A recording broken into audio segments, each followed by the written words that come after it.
I've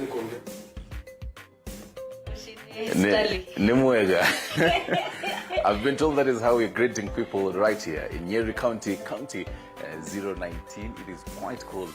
We are at the Aberdares National Park, specifically at the Treetops Hotel. As our DP would say it. Yes. Morema. Now we see Guze. But then we'll be touching on it and touching on quite a number of issues. 11 years after devolution, we'll be taking a look at the teething gaps that have been there, and specifically taking a look at the teething gaps in Nyeri County specifically. And of course, in the world of trends, quite a lot has been happening. There's a lady who has been confusing our Kenyan men by calling them kababa. And of course, when the clock strikes 8 a.m., we'll be telling you exactly what has been happening in the entertainment scene, both locally and internationally. Oh yes, and the ones and twos, threes and fours, the turntablist himself, coming up a little bit later on. DJ Granite will be making sure that your weekend starts in style. Now, ukituona hapa mi kama nimevaa kama ranger, you definitely know that your weekend is starting in style. Of course. Kule side ingine, Fred Indimoli is on standby. He'll be talking to the governor of Nyeri, Mutahi Kahiga, just getting to know what to expect. Fred.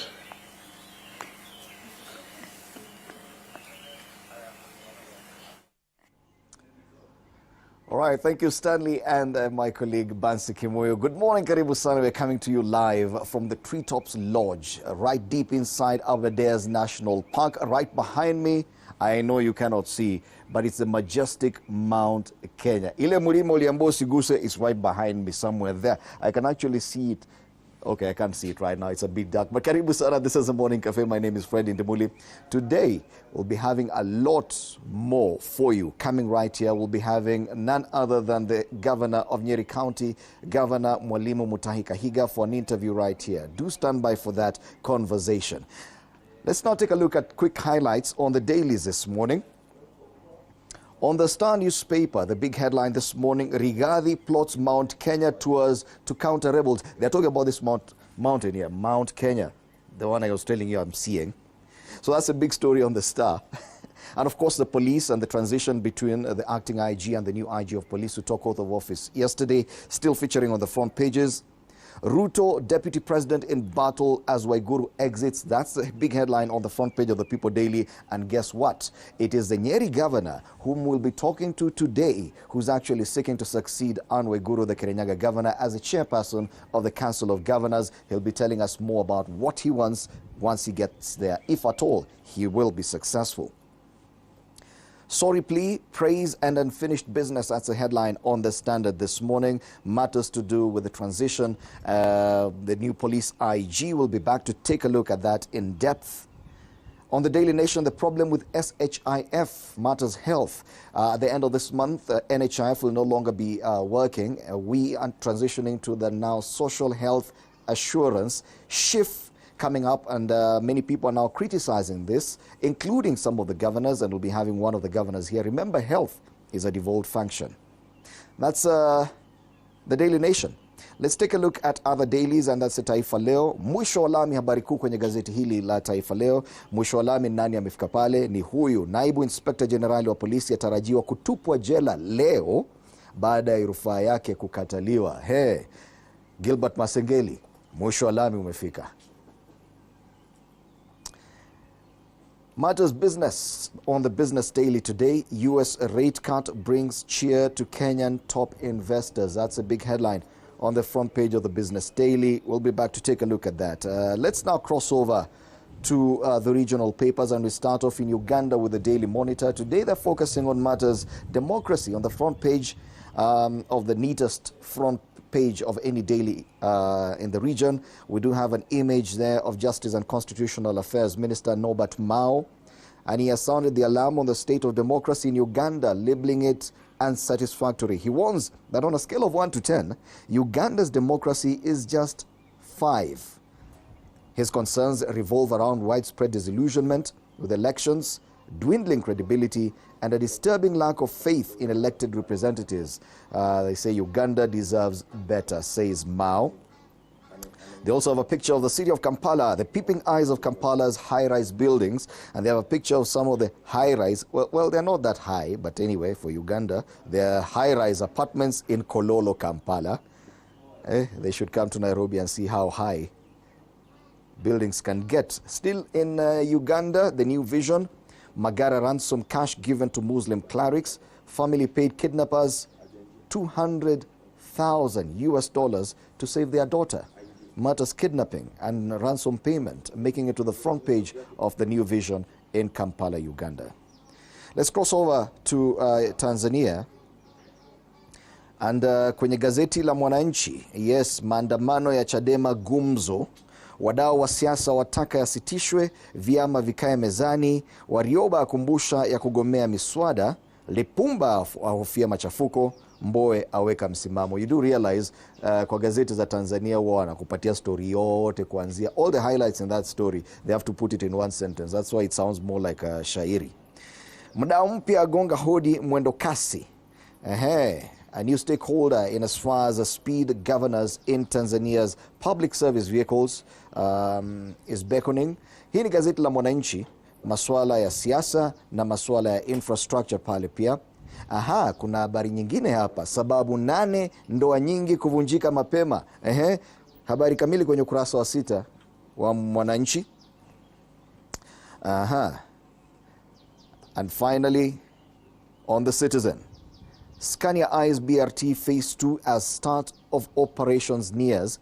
With just 3 months left before the second phase of Dar es Salaam's bus rapid transit becomes operational, Scania Tanzania Limited has expressed interest in supplying buses for the new route. Now this is matters infrastructure and public service vehicles as well.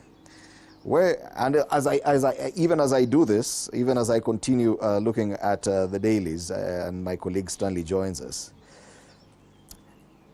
Yes. Unasikia hiyo weather vile inaenda? Today I am Ranger Stanley. Naona bana. Yes. You were prepared, eh? Nilikwambia maneno. I was showing guys. Yes. My kupandile. Okay. Somewhere there. But then due to the fog you can't really see it. You can't see it, yeah? Anyway, let's talk about the weather. Yes. The weather situation where we are right now, as we speak. Let's start off with Nyeri because yes, it is actually 14 degrees. They say it feels like 14, but if you ask me, it feels like 2. I know. It promises to get as high as 23 degrees Celsius later on. At what time? I'm waiting for that. 23, it's at 4 p.m. The The entire morning is below 20. And it's cloudy, no sun. I think the first glimpse of the sun will see it at around 11 a.m. But that's about Nyeri. Let's take a look at how people are enjoying the weather in Nairobi. Back in Nairobi, it's 16 degrees Celsius. Right now? Yes. Okay. A bit warmer. And it promises to get as high as 26. But in the afternoon at around 3 p.m., it could actually rain. Yeah, that's around 3 p.m. Thunderstorms. So kutanyesha leo, ile vumbi tumeacha Nairobi. Hopefully by the time we come back itakuwa imeisha. Yes. All right. Kwingineko ni wapi? Malindi. Malindi weather. I knew you were going to Coastal. 24 degrees Celsius as we speak. Proper holiday weather. I know. Promises to get as high as 29 degrees Celsius. And sunny intervals throughout the day. No chance of rain. A beautiful holiday weather there. And finally in Busia.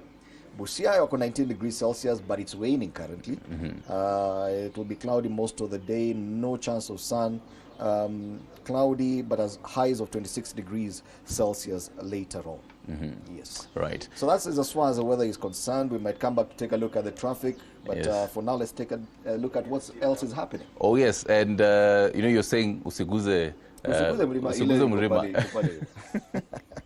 Oh yes, so we'll be definitely taking a look at what to expect in our news diary. So first off today, the UDA party will be launching the UDA Comrades chapter. This basically brings together about 2,000 universities, college students today. So in attendance will be a couple of the UDA governors, the parliament majority leaders, that is for the National Assembly, Kimani Ichung'wah, as well as for the Senate, Aaron Cheruiyot, also Ndindi Nyoro, and the Secretary General, that is Hassan Omar. Fred, if you ask me, this is one pivotal moment for this party, making sure that they're eyeing 2027, so bringing in the typical Gen Z and the young people into this party. It's kind of a dynamics and different dynamics. They're thinking ahead. The party, yes. Good for them. Bringing in about 2,000 universities, so we'll be telling you all about that. If you use Mombasa Road, listen to this. There'll be a temporary traffic disruption today all the way to the on 22nd of October. That's about for a month.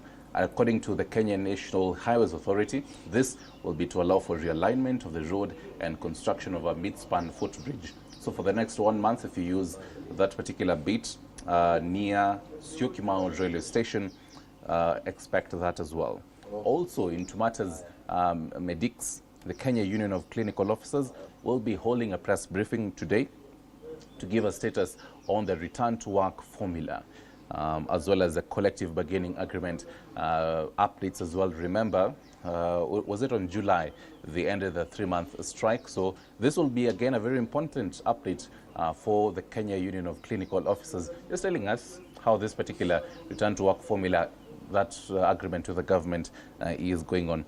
In Tumata's sports today, the Kenya Lionesses will be playing against Madagascar, the RFUEA grounds. That is along Ngong Road today at around 3 p.m. This particular match, they're calling it a test match, and it is important. Captained by Sheila Chajira for Kenya Lionesses, the match will affect the world rugby rankings and prepare Madagascar for the tournament in Dubai. That is just a nutshell of what is on the news diary today. All right. So yes, as we said earlier, do stand by for a lot more later on the show. Or for now, I think we come back and take a look at the local dailies in depth.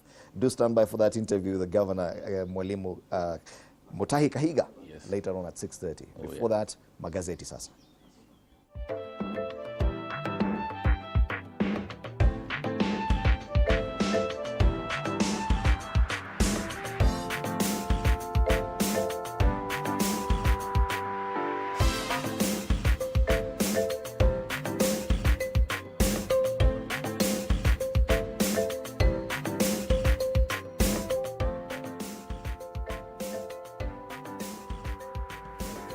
Say smart people read the Star, and we start off with the Star this Friday. Rigathi plots Mount Kenya tours to counter rebels. Remember, only this week we saw all the elected leaders, apart from the governor, trooped to State House to meet the president. So now a lot is happening. Some MCAs, Njuri Njeke, have joined MPs in anti-DP Gachagua crusade, but Ruto's #2 is planning marathon meetings from Githurai. This story is on pages 4 and 5. So they'll give you all the itinerary where the deputy president will start his tour and where he'll go next. Kuna waka hapa mlima. Bora usiguse mlima. The other story given prominence, and this one is cutting across all dailies this morning, is that transition in the police service. Yes. The new Inspector General of Police, Douglas Kanja, taking oath of office yesterday after his appointment. Very fast. Now that complicates the matter for one Gilbert Masengeli. Today, when his conviction and sentencing actually takes effect, he's not the acting IG. He's back to the Deputy Inspector General of Police, meaning that he does not have the authority that he had at that time. What will that mean going forward for him? So we have a picture here of the president meeting up with Gilbert Masengeli during the investiture of Inspector General of Police Douglas Kanja, who is saluting. So I wonder what the president could be telling Bwana Masengeli. Sasa mambo yako imekuwa ngumu. Other stories on the front page, sisters tearful as they testify in Yasin case. In Siasa, Adani deal signals execution of KQ.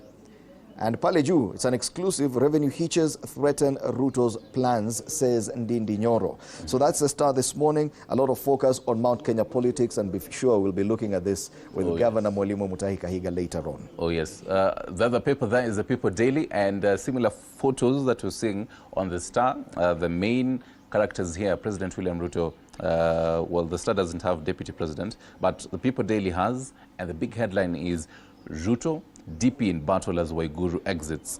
They also have other photos there of including Anne Waiguru, Ahmed Abdullahi, Mutahi Kahiga as well, who will also be joining us this morning, as well as Kimani Wamatangi. And they're calling it a succession. Yes. Entry in the race for Council of Governor leadership by Gachagua, key defender. And Nyeri homeboy rattles president's camp keen to control the governor's club. If you ask me, this is very timely even for... And I like that they're calling him Nyeri homeboy. Okay, fine. The Nyeri homeboy will be here this morning, right here Morning Cafe, nowhere else. Yes. And we'll be talking about his ambitions to become chair of the Council of Governors. Yes. Other conversations that are on this paper. Desperate, Masengeli begs for mercy on jail order. Again, this is going to be a very... complicated. Hey. Maneno imekuwa complicated for Masengeli. Wow. Other conversations, pale juu, something interesting. If you're preparing to cook your eggs this morning, unaeka hiyo mafuta, listen to this. Why you may be using poisonous edible oil. Sasa tulitoka from fake, tumeingia poisonous. No, but I remember there's a time tuliambiwa there was poisonous sugar. Yeah. What happened to that? Tulikunywa yote ikaisha. Kule yote ikaisha. Well, that is the front page of People Daily, ladies and gentlemen. Right. The conversations there, about 3 of them, but then the same, now the Standard makes Masengeli's conversation even bigger there. Sorry plea, praise, and unfinished business. Yes. So it's an elusive justice. A new police boss took over yesterday and hit the ground running, and with a new promise of a new dawn for justice. But even as Gilbert Masengeli exits the top office with a prayer to court for forgiveness, the president praised his work. Hey. Yeah? Kuambia kazi safi. Kazi safi, lakini sasa sijui kama kazi safi itakuepusha kutoka kuingia korokoroni. The president praised his work and failed to expressly call out the culture of disobeying court orders. Yes. That's on pages 4 and 5 of the Standard paper. I'm keen to know if President will have been there with Justice Lawrence Mugambi as well. Will he have told him kazi safi as well? And well, the Chief Justice was there. And generally, even the judiciary as well. Angewambia pia nyinyi kazi safi pia ni muendelee hivyo hivyo. Muendelee, kila mtu endelee hivyo hivyo. Vile pale umeshikilia endelea kushikilia. Kama ni mlima ushikilia hapo pia. Shikilia hapo. All right. So what exactly will happen to Gilbert Masengeli today as his sentencing takes effect today? A day, only hours after he drops from acting IG back to his deputy IG position. We'll be unpacking that in our subsequent bulletins, so stick around right here. Yes. Quick highlights on the front page of the Standard. Leo ni Friday, so kuna story ya nyama choma. Nyama choma and other Kenya street food now go global. A story is on page 3 of the Standard. Leo tuna physical ya pulse, doing a pull out. Inaiba ready, ulikuwa unahitaji hiyo joto ya pulse. Budget office starved of cash over revelations. Margaret Nyakango anafinyiwa ile maneno. Hey. Wewe unaongea sana. After kutoa some damning reports. Quick highlights pale juu, how substandard edible oil entered Kenyan kitchens is the same one you're talking about. Yeah. On the world scene, Israel enters new era of Mid-East war. Madagascar tycoons bids to buy Zuku. And finally in sports, can police shoot down Zamalek? Interesting for that bit on Kenya Police as well as Zamalek. It will be played indoors because apparently CAF iliban mafans the last time walicheza. So no fans. Watu waliingia kwa stadium. Aha. So this one akasema it's going to be played indoors. All right. Yes. That's a Standard this morning. Let's take a look at the Daily Nation. Daily Nation's cover today is quite different from other times, and they're going with a very different conversation. The problem with the Social Health Insurance Fund. And they've listed there a couple of reactions from different stakeholders. First off, from the Health Cabinet Secretary, Deborah Baraza, the LSK Vice President, as well as KUPPET Secretary General Akelo Misori, the NAT Secretary General Colin Soyu, as well as the FKE CEO, Federation of Kenyan Employers, Jacqueline Mugo, and KOTU boss, Francis Atuoli. And they're asking that matters queries as the government prepares to raid the payslips of employees from next month. But then in next month, the SHF is taking effect, looking for 168 million, or rather billion cash shillings each year to fund its ambitious universal health care project. The data points in a different direction. Kenyans will work out much more cash for much fewer benefits in a situation that puts to question the value for money in a plan that is intended to ease the burden of medical bills for families. I have this coverage on pages 6 and 7 as well. All right. That's the Daily Nation. Yes. The other story, that one for COG. Ruto Gachagua factions battle over Waiguru's successor at COG also features on this front page. Kanja sworn in as Masengeli finds himself in a tight spot, also there. And death chaos as tea farmers protest of a poor bonus. That's the Daily Nation today. All right, tukimalizia, even as we wait for the weekend queue to join us on set, gazeti la Taifa Leo wanasema mwisho wa lami. Mwisho wa lami ni nani amefika? Naibu Inspector Generali wa polisi, huyo ni Gilbert Masengeli, atarajiwa kutupwa jela korokoroni leo baada ya rufaa yake kukataliwa.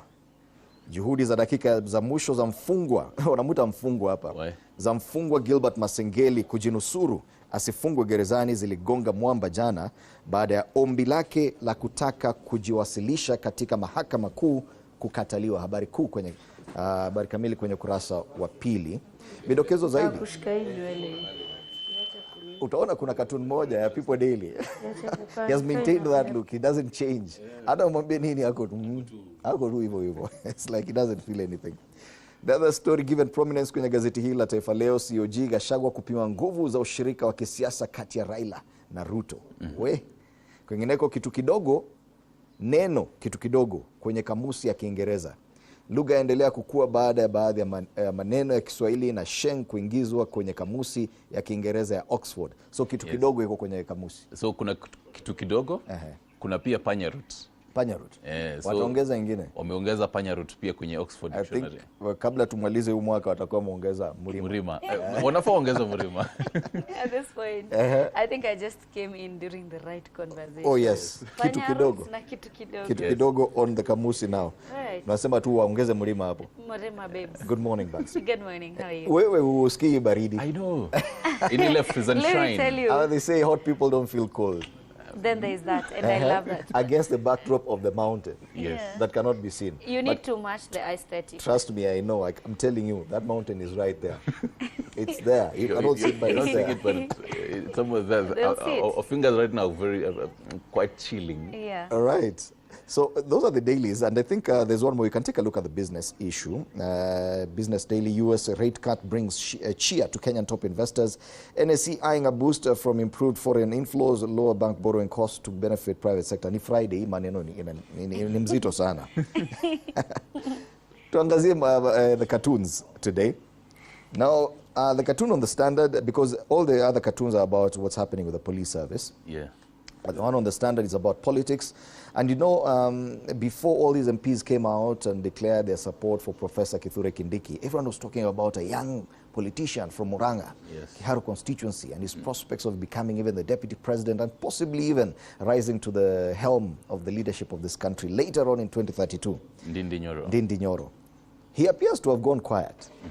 Amenyamaza, amesema his story, he took a back step. So this cartoon shows Ndindi Nyoro like he was walking towards 2027. Then, Alafu kuna sign ya no U-turn here, but he's taken a very serious U-turn. Yes. And he's, with in his hand there's that Kiharu constituency. So he's going back to Kiharu. Amesema hiyo mambo mingi hata. Hataki. So anasema we shall revisit. Yes. We shall revisit. For now, I may take a back step. Gamzole muende out of nini. But then other dailies, first of all, your Daily Nation. I believe uni Aiga mani no usi Aiga. Yeah, Daily Nation do yes. That's Douglas Kanja, the new IG of police. Yes, he's getting into this closet, and it's just full of houseflies there, trash, and there's a gentleman there, amefungo, locked in. Should be the IG, Masengeli. He's the one is coming to succeed. Immediate former acting IG. Ako jela, bana umekuja kama IG na shida mingi sana. There's just too much on his intro right now as Inspector General when he comes in. He has enough of brooms there. I don't know why one of the brooms is painted yellow and green. Just like Kiharu MP Ndindi Nyoro's jacket. Looks like it is a favorite. So anasema yeye ni jamaa wa UDA. Well, so mimi nimesema ni cartoon. Cartoon on the Star, still matters police. So yesterday as Douglas Kanja, we have a caricature of him taking oath of office with the Bible in hand, but he's stepping on a rug. There are so much dirt buried underneath. Yes. And this guy who has the handcuffs over his head, that's Gilbert Masengeli, and the look on that face, bana. That's it never changes. Anakaanga tu hivyo.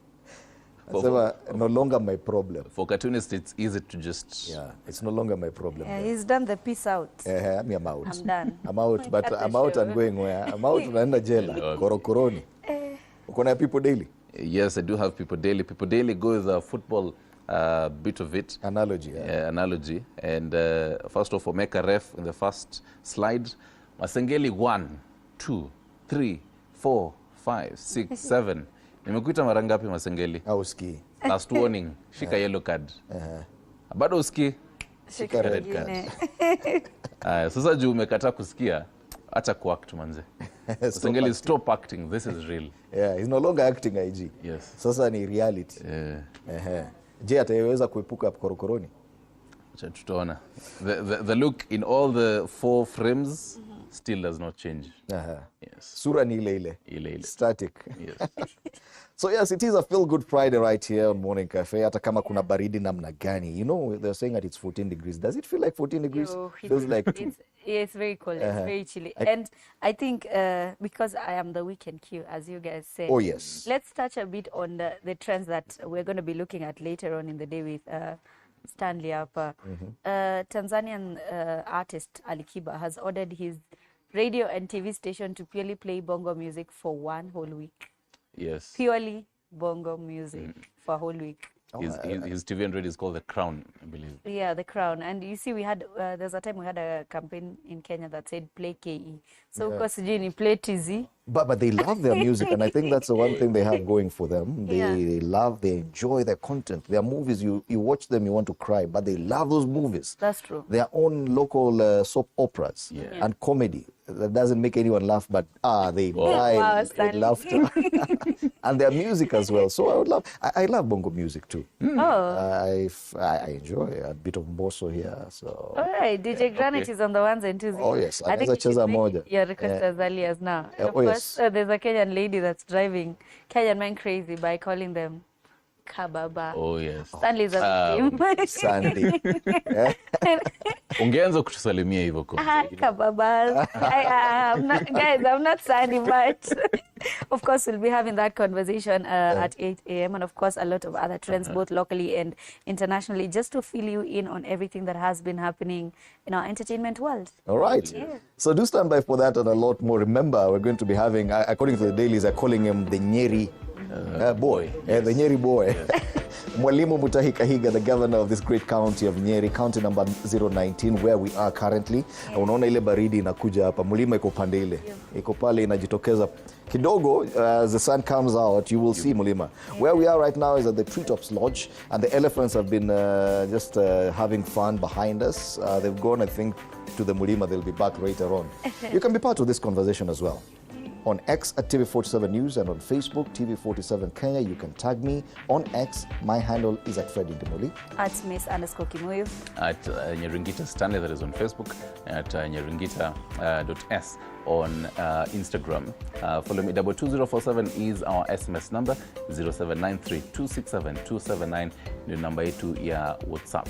The ones and twos, threes and fours, those are still coming up later on will be DJ Granite. But before that as well, we'll be having a conversation with the general manager for Treetops Hotel as well as one of the wardens, just to tell us, did you know, by the way, this particular place is where Queen Elizabeth has ever slept? Yes. So she slept here as princess. One day she slept here as princess in 1952. When she woke up, she was queen. She didn't know that her father had died. Yes. But she has come here even as queen. Yes. And I was shown the room where she spent the night. One night, hey. One night, ladies and gentlemen, it cost about, was it 35,000 Kenyan shillings? Yes. Okay. You ni mtu moja. Interesting. Ukiwa wawili, kama 45,000. So think about that. But then that is just to tell you this particular place holds quite the history, and we'll be unpacking that right here in Morning Cafe. Weka your remote chini mahali, ongeza volume kidogo, ambia neighbors wakuje wa watch pia. Don't go too far.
Hey there, friends. Welcome to Kids on the Block, where fun and imagination come alive.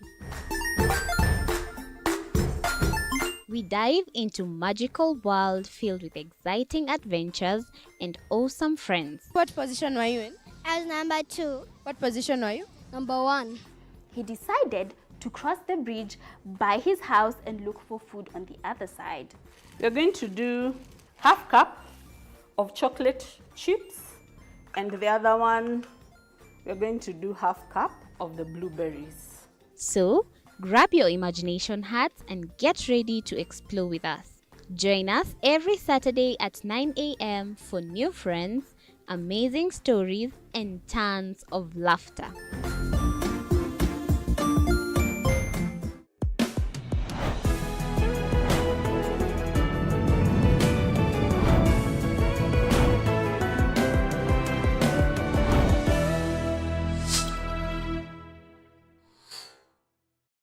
Join us as we explore the journeys of those who defy the odds and break barriers.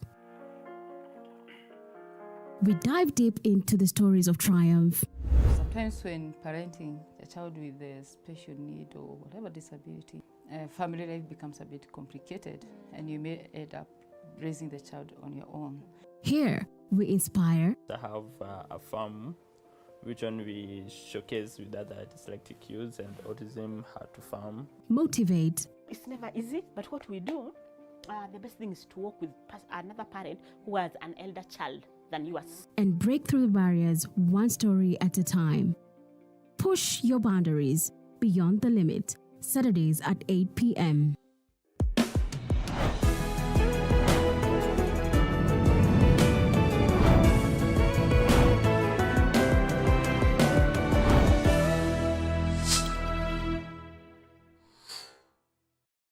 The Grind, where business meets brilliance. It's not just about the ideas. I was working as a shampoo boy. I used to wash clients' hair on the sink.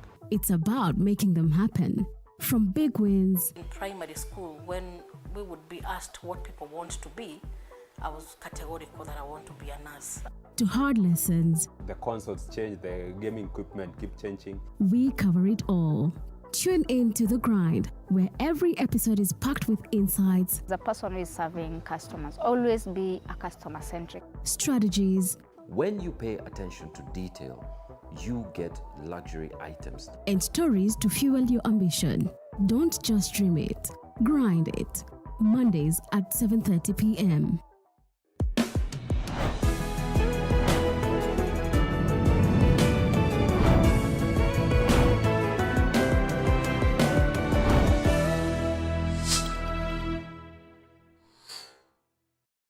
Jiunge nasi tunapoangazia safari za viongozi bora.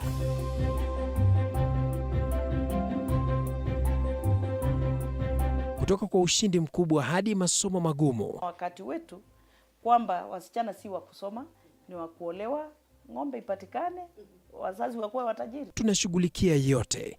I wish I were a better investor. My parents taught me how to look for things for myself. Tazama Mfahamu Kiongozi, ambapo kila kipindi kimejaa maarifa, mikakati na hadithi za kukuza azma yako. For me to succeed, I have to fight. Kila Alhamisi saa 1:30.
You're still watching Morning Cafe, coming to you live from the Aberdares National Park. Time for us to take a look at quick stories.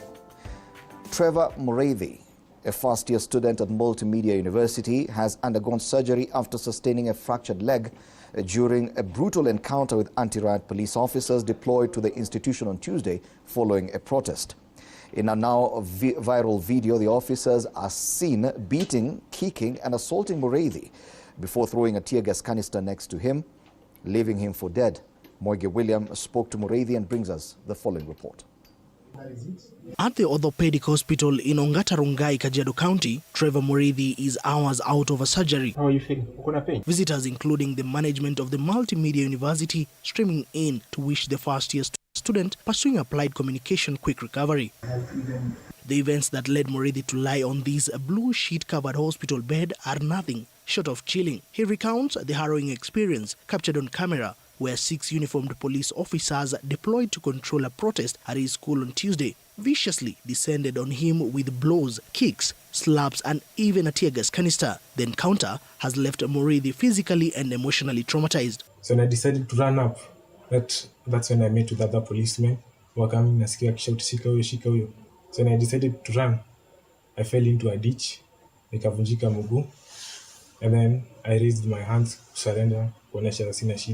Even while limping and pleading with the officers to spare him the clobbering, they could hear none of it, and the unspeakable act from these Utumishi Kowote men continued with their assault on Mureithi, every officer taking turns to assault the learner who is only 2 weeks old at the institution. Wakati immediately nilivurutwa juu, akaanza kunikanyaga hii miguu, and then analazimisha nisimame. Niambia amka, naambia mguu yangu inakataa, imevunjika, I cannot walk. And alikuwa sema, you're supposed to want to die. Alikuwa niambia kufa. And so akijaribu kunidrug, I was hoping with one leg.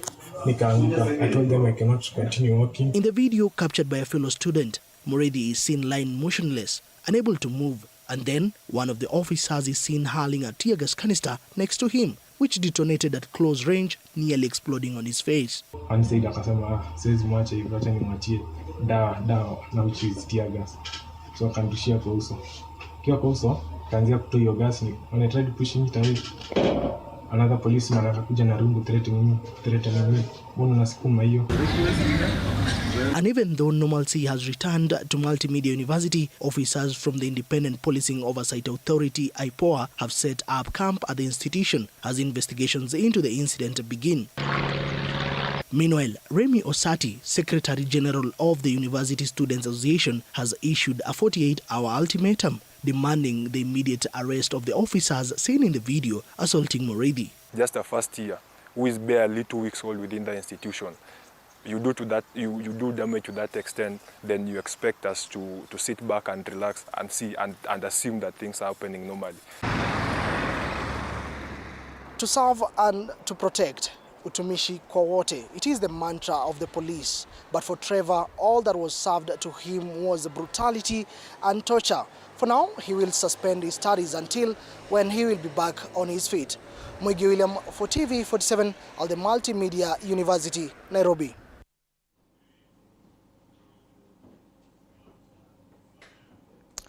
Douglas Kanja was yesterday sworn in as the new Inspector General of the National Police Service for a 4-year term, following his appointment by President William Ruto.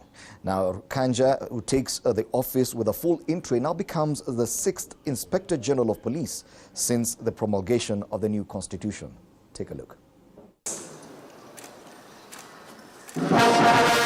Douglas Kanja Kirucho now becomes the 6th Inspector General of Police since the promulgation of the new constitution in 2010 and the 16th Inspector General of Police since 1964. Mr. Douglas Kanja, our new Inspector General of the Police. Kanja, who is now the substantive appointee in the office, takes over from his predecessor Japheth Kome and Gilbert Masengeli, whose short stint in an acting capacity was marred with controversies. Subsequent to my nomination and Parliament having approved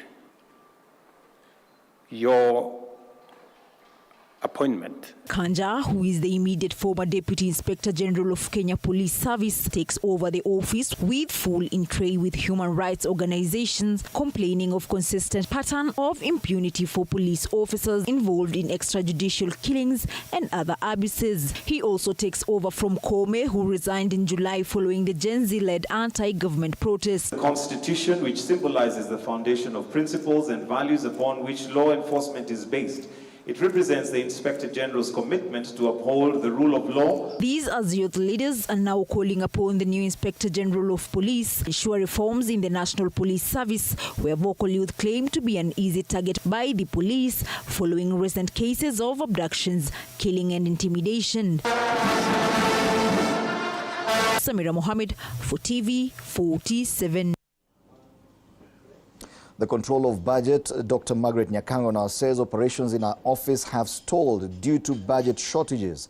Nyakango, who appeared before the National Assembly's Constitution Implementation Oversight Committee, says her office has been targeted with budgetary reductions for exposing national and county governments' expenditures.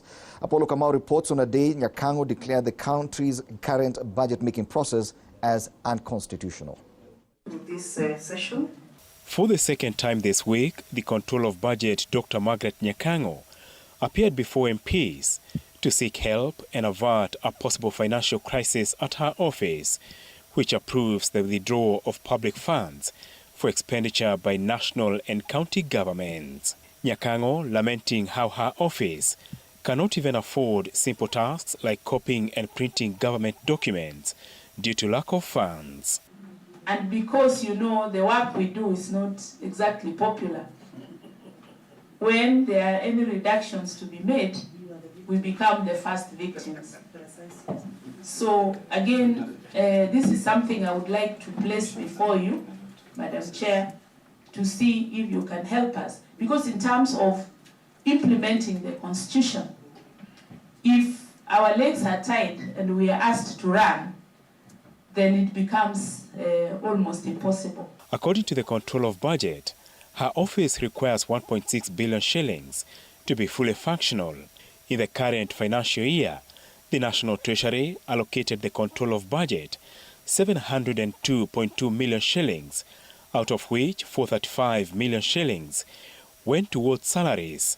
The balance of 267 million shillings can barely execute her mandate. Among them, 20 million shillings required for public participation. It looks like you're operating on a ship that has no more oxygen left. If you cannot be able to print such documents in color for official presentation in the National Assembly, you can see the logos are black and white. I'm not so sure whether this was intentional or it is the actual position on the ground. If this is the actual position on the ground of your office, that you cannot afford toners and cartridges to print better documents, then I think something is amiss somewhere. Nyakango further shocked MPs when she revealed the current budget-making process is unconstitutional due to lack of transparency in revenue estimates and expenditures, where revenues are bypassed. Nyakango wants the law amended to allow her office to scrutinize the revenues. Apul Kamau, TV 47.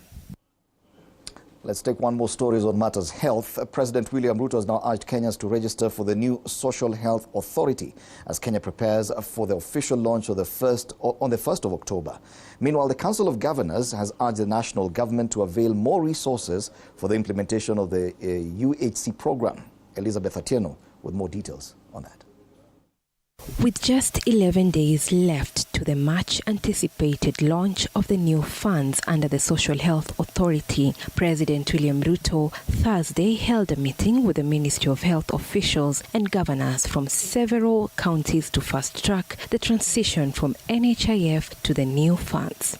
President William Ruto making a clarion call to Kenyans to register for the new funds under the Social Health Authority, as so far only 1.2 million Kenyans have registered. We should be able by next week to transfer and transit the 9 million members in NHIF now to the new framework. According to the government, the new health scheme is designed to reduce the financial burden on Kenyans seeking medical services. Close to 1 million people every year go into bankruptcy because of hospital bills. The Ministry of Health, on its part, has highlighted the strides made towards a healthier Kenya for all through 3 key pillars, including adequate human resource for health, effective supply chain for health products and technologies, as well as sustainable health financing. We as a nation, we've been trying to resolve this jigsaw around health for the last almost 15 years. COG Chair Anne Waiguru saying the county governments are best placed to effect the universal health coverage scheme despite some challenges which may be addressed if counties are well resourced financially. To implement the Digital Act, the county governments require financial resources for the procurement of ICT equipment, systems, human resource, and running costs. All appreciate the critical role of health in an economy and funding it.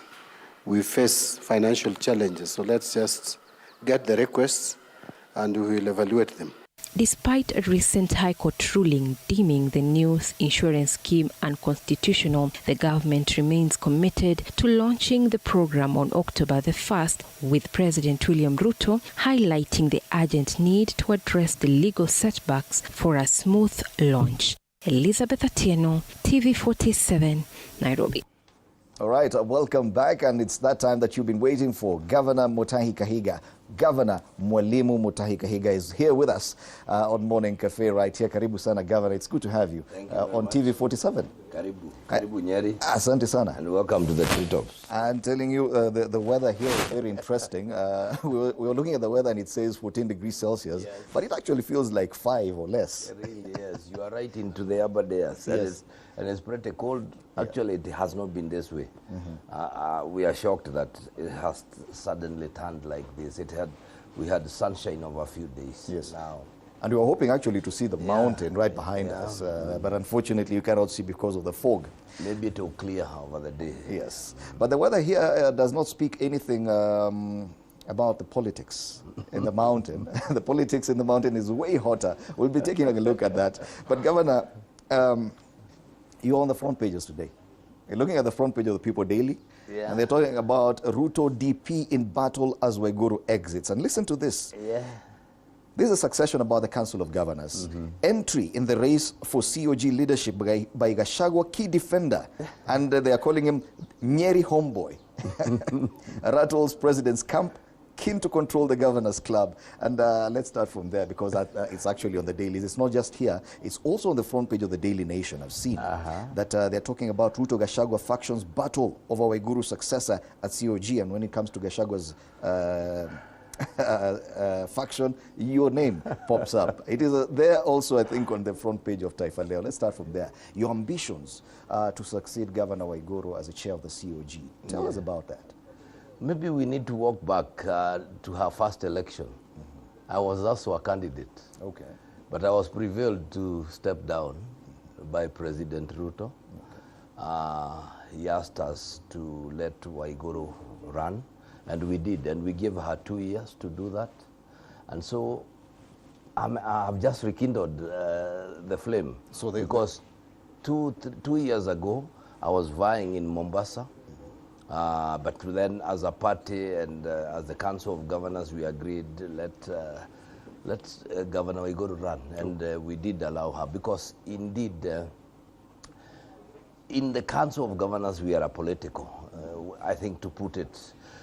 When we are there, we are governors, regardless of which party sponsored you to the position. And the matters that we articulate at the Council of Governors are devolution matters. And really, believe you me, I want devolution to work in CI as much as I wanted to work in Nyeri. I wanted to work in Wajir as much as I want to work for devolution to work in Kiambu. So there really, it's I think there is just perception that because now I'm a candidate, and others are candidates, then of course, like the Kenyan norm, we want to take camps. But really, as far as the Council of Governors is concerned, it's not about camps. Yet, really. Governor, you cannot deny the fact that the current politics at the national level also will play out to some extent at the COG, because according to the dailies, they say there's one candidate who has the support of the president, and we know during the devolution conferences, the president does attend, the deputy president does attend too. Are you saying they do not influence in any way the decisions made by the Council of Governors? Maybe, can you tell me, do you really know how many candidates we have for that position? Because I think that is the only way we would be able to, and right now the nominations are going on. Anyone who is interested is supposed to fill a nomination form. As far as I'm concerned, I am aware of 3 of us. That is myself, Governor Ahmed, who has been the vice chair, who is the governor of Wajir, and my governor, Governor Lenku in Kajiado. Those are the only ones I'm aware of. So if there are others, and I do not know who has the support, I thought the president supports all of us. Yeah. Because we are, you know, we are all his governors, and I do not know why. I am not really. When I saw those headlines this morning, I was shocked. I don't know who is playing politics around that, because in the Council of Governors, like I said, we are apolitical. We remain one body. But in such instances, perception does matter. Do you think that the perception that you are allied to the deputy president will determine or will be a factor in the elections come October when Anne Waiguru exits? If I were to speak about the Council of Governors, the Council of Governors, the 47 governors, are not split in that kind of way. We could have other differences, we could have other, you know, party, but it's not on the Ruto-Gachagua axis, because even when we are together, we discuss these matters. Not that, of course, I have come out as the governor of Nyeri to protect a son of Nyeri against an onslaught by, you know, when you hit him right, left, center, somebody's got to stand for something. And this is why I stood to support Gachagua. And I know, even within the Council of Governors, there are 1,001 people who silently support him because of what he is going through. Not really because of who he is, but because of what he is going through. So really, well, do you think those nuances? Newspapers must sell. My message is that newspapers must continue selling. And if this be the story that will sell, so that be. But let's wait and see what, we have a few days to go. I think they would do us justice by listening to the vision of every candidate as we articulate. And I do not know whether you are even aware of how the Council of Governor elections are done. We don't ballot. It's consensus. So it's not even that there's going to be this or that or that. You know, it will be consensus. And I do remember, even if I can give you a scenario of what happened in Mombasa, we were on the floor, and we were 3 candidates. And we did haggle and haggle until we were, finally, when there was almost a stalemate, we were asked to go out. And when we went out, we compromised. Among the 2 candidates, myself and Governor Was there any Waiguru. Influence from any other force? Not really, but I had mentioned that as we were sitting, remember, when we were, remember we were a new team coming in, the Kenya Kwanza team, and as we sat as the 23 governors, the president himself said, I know, we were 3, there was Wamatinga, there was Wamatangi, there was myself, there was Governor Waiguru, and he humbly requested and said, you, Wamatangi, you are a first-term governor, so you have to let these 2. And then he said, Kahiga, you have Rigathi here. If I too remember his words, he said, you have Rigathi here, why don't you let Kirinyaga also have a position? I said, okay, Your Excellency, I am not satisfied, but... So there is sometimes influence from those No, officers. he asked me, and when he says, I mean, it's a fact, and I said, okay, Your Excellency. Now look at that, I had to sacrifice my ambition that time. And then the man for whom I sacrifice is being you know, see why. Yeah. You understand all these things. And then the People Daily puts it very correctly. Yeah. Ruto DP in battle as Waiguru exits.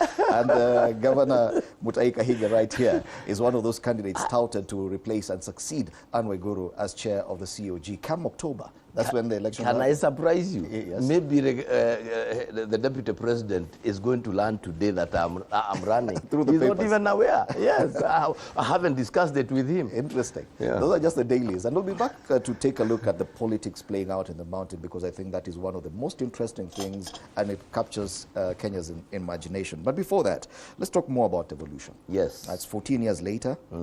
And you are in your second term as governor. Yes.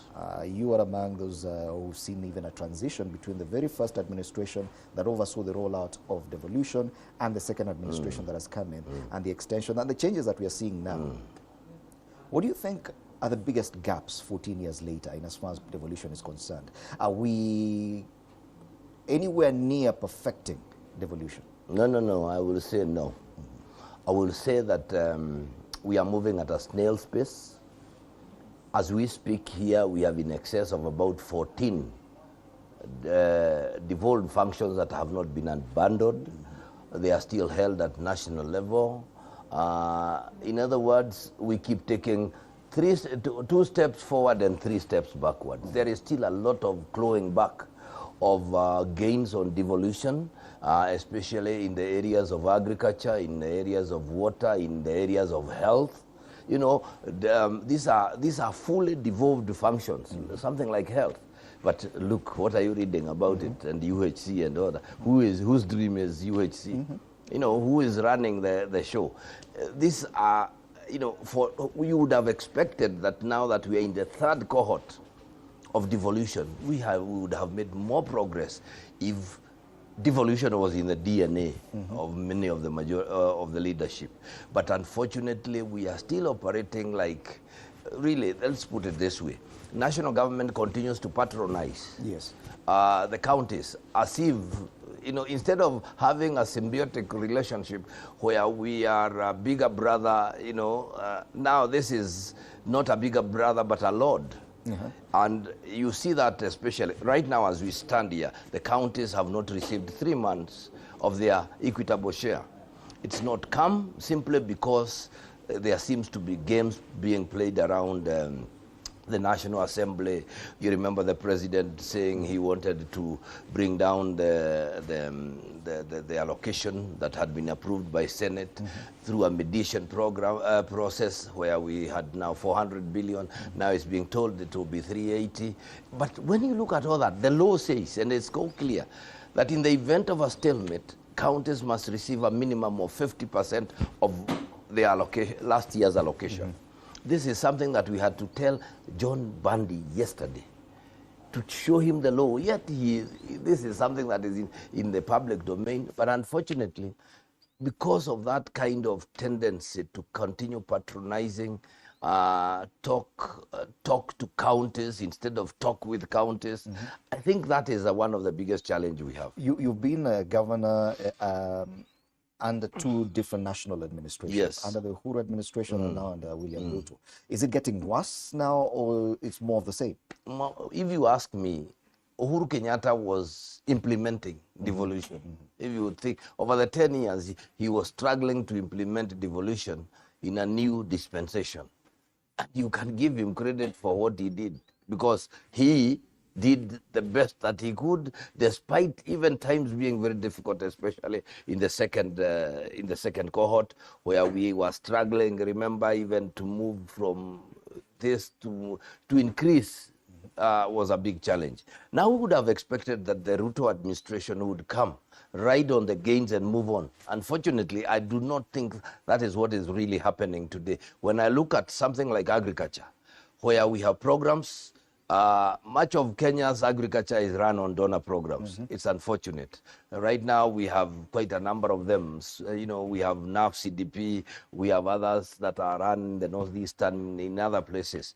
But when you look at those programs, they are run in the counties. They are not negotiated in the presence of counties. They are not crafted with the knowledge and concurrence of counties. So these are things that are dumped on us. This is the way we want to run them. This is how they shall be, regardless of whether they are loans or not.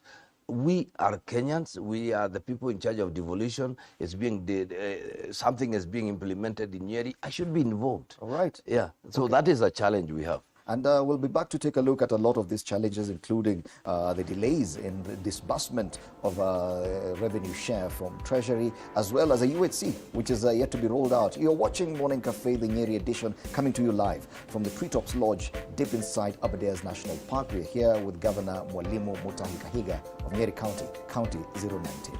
Don't go far.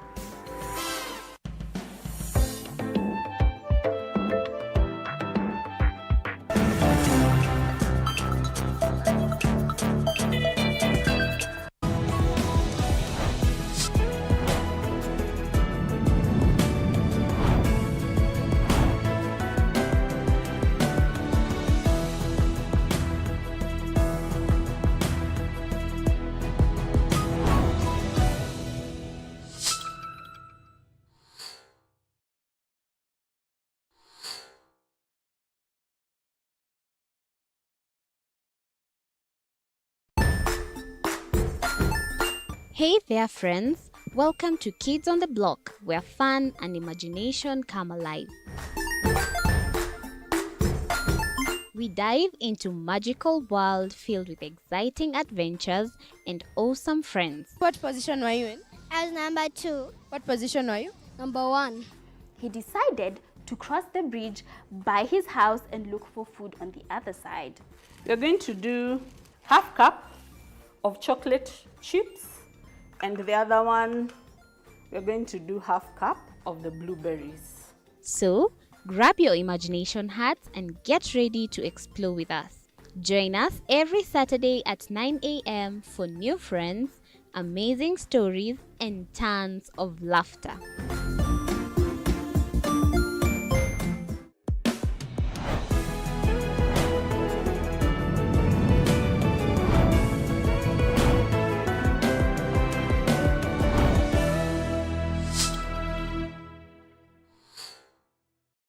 Join us as we explore the journeys of those who defy the odds and break barriers. We dive deep into the stories of triumph. Sometimes when parenting a child with a special need or whatever disability, family life becomes a bit complicated and you may end up raising the child on your own. Here, we inspire. I have a farm which one we showcase with other dyslexic youths and autism how to farm. Motivate. It's never easy, but what we do, the best thing is to work with another parent who has an elder child than yours. And break through the barriers one story at a time. Push your boundaries beyond the limit. Saturdays at 8 p.m.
All right, welcome back. You're watching Morning Cafe, TV 47. My name is Fred Indimuli. We're coming to you from a very picturesque place deep inside the Aberdares National Park at the Treetops Lodge. Believe you me, you may not believe it, but behind me, the majestic Mount Kenya is there.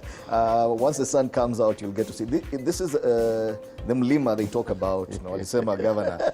Tusiguze hii mlima. Usiguze ule mlima. All right, I'm here with Governor Mutahi Kahiga of Nyeri County, and we continue looking at devolution 14 years on. Just before the break, you're talking about some of the challenges you're facing, and what you mentioned, one of them was the UHC rollout. And you had a meeting with the president earlier this week. Yes. In anticipation of that rollout. There's been a lot of criticism about how this rollout has been handled, yet health is a function of devolution.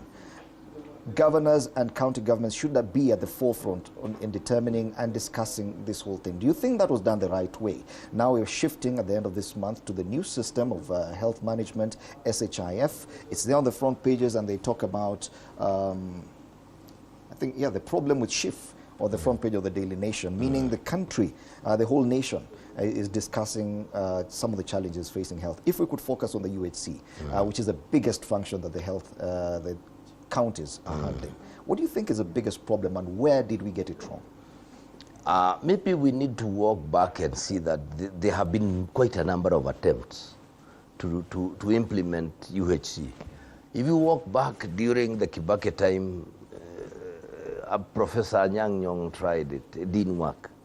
Where Charity Ngilu also was involved, it didn't work. We came to Uhuru Kenyatta's time. Remember, Nyeri was one of the pilot counties. They did it in 4 counties, Machakos, Isiolo, and Kisumu. We struggled with it, but we couldn't make it. Why now?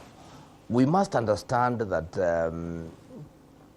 Kenya has, for one reason, I do not know why, has focused too much on curative as opposed to preventive.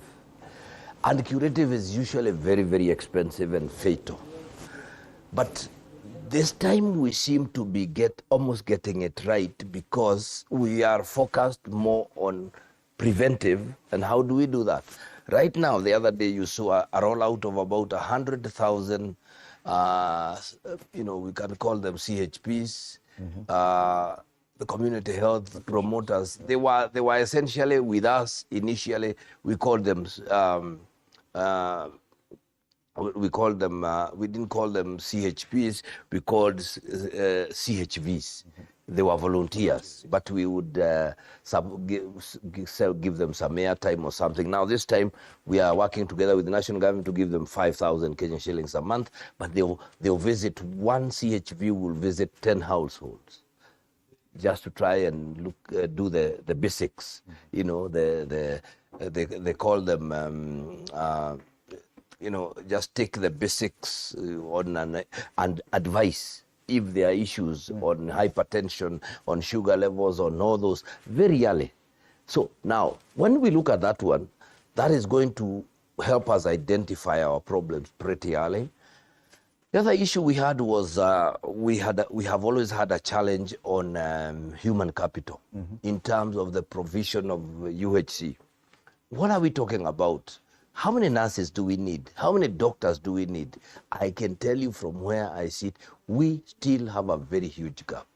Nyeri County, which prides itself as doing very well, I think I hire last year alone, I hired about 343 medical personnel, which is pretty high. We are still operating at about 50%. 45 to 50% of expected. And this is the same, it is replicated in all counties, because the challenge is huge. You need, to run a level 4 hospital, you need about 300 nurses. So we still have the gap in provision of human capital, and then equipment. Remember, we had something we were calling MES. That is a medical equipment scheme. That was, it did work somehow, but at a very exorbitant price. We think now, and this is, the president has promised that he's really looking at it, because as we stand here today, those machines that were procured 4 or 5 years ago have all run down. Do you think that was the genesis of the problem, that handling of the procurement process for this? Because you mentioned correctly, Nyeri is part of those, was it 4 or 5 pilot counties for the UHC, meaning that there are some resources that must have come your way rolling it out. When you speak of the challenges today, it means that something did not go. It didn't go out. It didn't work out well, because we ended up now with machines that are obsolete, equipment that we have that is not working. Today, as we stand, even those contracts, the way they were signed, were not really, they weren't value for money. Now that the president has promised to relook at it, we have advised, as we sat together, that we would prefer a placement kind of, where you own the machines, you come, place them, provide services, take your share, and we carry on. So that why do we need to invest in those machines? Remember, CT scans and all those kind of machines have a very short life because of the advancement of technology.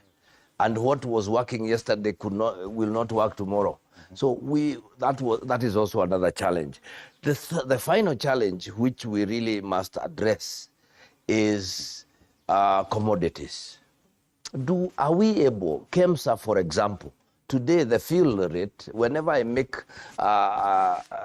Nyeri County buys drugs worth about 450 million every year. But every time I place an order to KEMSA, where we are advised to go and buy because of economies of scale and maybe guaranteed quality, or something like that, you realize that you are getting about 45 to 48% fill rate. This is too low, because you order drugs worth 1 million, 100 million, you get only 40 million. What about the gap? So this is also another challenge that Kenya must address. And once we have addressed those 4 issues, then we'll be able to progress. Finally, look at NHIF. NHIF, for a reason, 80% of all its money used to go to private hospitals. Why? Because private hospitals either have better services as opposed to public facilities, yet the doctors that work in the private facilities are all employed by government. They are the majority, they own those hospitals. In Nyeri, for example, some of my doctors own Jamii Nursing Home. As an example, still work in the... but they still work. The law, they negotiated, we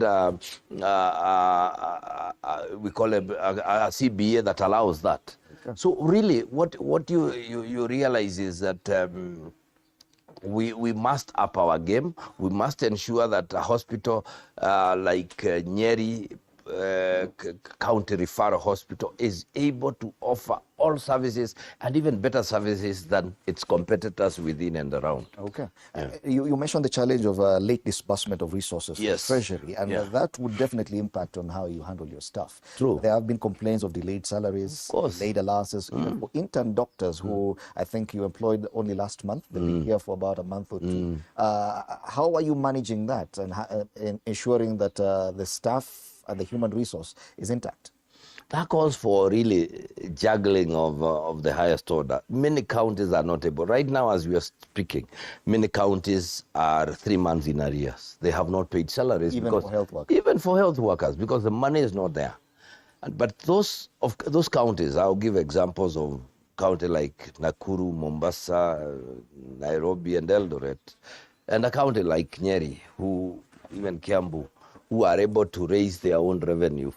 Like Nyeri last year, I was able to raise about 1.4 billion. That one has helped me. I am not in arrears. Right now, as I speak, I have paid all salaries.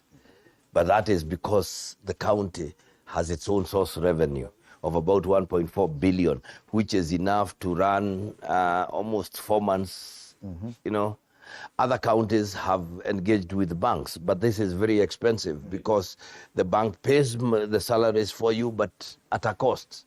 So all these are coming because I think we sometimes get our priorities wrong.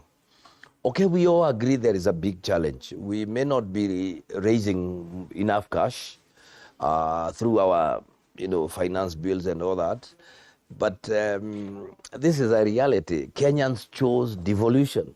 And it is expensive. And it is expensive, so we have to do it. We have to, and I must say this, devolution really has been a game changer for many parts of this country. People in Wajir saw tarmac for the first time when there was devolution. You should go to Mandera and see what Governor Roba did. When he was, for the 10 years he was governor, what he was able to achieve had never been achieved before. If you go to Wajir too, where Governor Ahmed is, and you observe what he was able to do in his first term before he was kicked out, and then has come back and is struggling to try and, pick up the pieces, devolution works. Okay. You talked about on-source revenue, and that Yes. has been a big discussion point over the last few weeks. In fact, one of the dailies earlier this week had listed about the 15 counties that had really upped their game in as far as on-source revenue is concerned. You were not among the... No, I was among. I was number 8. Oh, okay. And one wonders, between 2022 and now, what changed? Some of you were there before 2022. What has changed in the game? Because we could see some moving from 300 million shillings to 1.3 billion. I will tell you this. I took over Nyeri. When I took over Nyeri, we were raising 600 million. Today we are raising 1.4. More than double that. More than double that. That says one thing, confidence. If the people have confidence in you, they will start paying without unnecessarily pushing and pulling. They will pay because they can see the results of what you are. If they pay, they give you, they see the money they have paid, they can see services, they will pay. Number 2, there are elements of theft. Maybe, and I'll give something like Governor Wanga.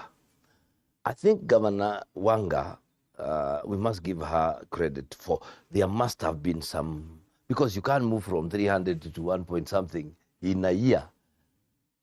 It's a miracle. But that would tell you that, number 1, there was laxity in collection. There might have been theft around, maybe she has implemented cashless systems. I'm not aware, but those are some of the things she might have done. But the truth of the matter is that on-source revenue is a very delicate balance, because you are saying you are collecting taxes from wananchi, national government is collecting taxes from the same wananchi. If you are not very, very careful, you can raise the revenue and it will send you home. We have an example of Laikipia, where Governor Mureithi did a wonderful job, and in fact, he is a consultant for Gladys Wanga today. He was able to raise the OSR of Laikipia, I think from almost 200 to 700, but he lost the election. So it's usually, you must look for a delicate balance where you will collect the money, spend it wisely without necessarily, and I'll give you an example of what we have done in Nyeri. In Nyeri, we always want to spread the tax base. And instead of collecting, levying so high on people, we levy low but spread it. Get my point. For example, in our rating system, where you collect rates and rents on land, the standard is to collect about 0.75% of a value of a product, of land, or of a building or whatever. We decided to bring it down to 0.1.